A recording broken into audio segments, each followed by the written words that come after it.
sem Pia Brglez, stara sem 19 let. Skvoš treniram že dobrih 6 let. V bistvu poleg skvoša treniram tudi tenis že od malih nog. Tenis igram že 12 let. Študiram na Višji strokovni šoli za gostinstvo in turizem Maribor. Doma imamo športni center, zaenkrat ga vodi mama, in tudi 2 skvoš igrišči. Enkrat smo priredili turnir in v bistvu sem brez nekega posebnega treninga se ga udeležila in premagala vse nasprotnice. In to mi je potem dalo neko dodatno motivacijo in zagon, da sem se odločila skvoš začeti bolj resno trenirati. Jaz sem zelo vesela, da sem športnica, vse mi je to v bistvu pomaga, dalo mi je stvari, ki mi pomagajo v vsakdanjem življenju.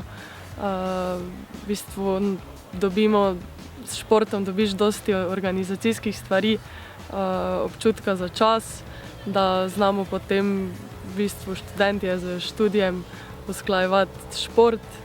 Jutra si ne znam predstavljati brez dobrega zajtrka. Prisegam na parfum Miss Dior Cherie. Če bi si lahko izbrala destinacijo za naslednje potovanje v dvoje, bi to bil? Dominikanska republika. Darilo, ki sem se ga najbolj razveselila, je bilo? Avto za 18. rojstni dan. Ne morem živeti brez? Skvoš loparja. Ko igram tenis, sem? Vesela. Pri skvošu mi je najbolj všeč? Da je dinamičen. Brez talenta ni nič, oziroma ni dovolj, če imaš samo talent. Potrebno ga izkoristiti z trdim delom in pa seveda voljo.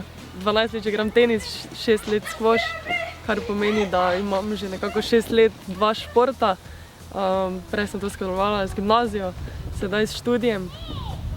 Tako da vedno sem našla čas za vse in mislim, da vedno obstajajo nekje neke luknje za obšolske dejavnosti. Spomnim se, da enkrat, ko sem še bila čisto majhna, v bistvu mama me dala, sem šla prvič na avtobus. Pozabila mi je pa povedati, da se, ko želim izstopiti, da se moram ustati. V bistvu jaz sem kar sedela, v bistvu sem prepozno ugotovila, da je v bistvu voznik odpeljal naprej. Kar je pomenilo, da sem mogla se peljati celi krog.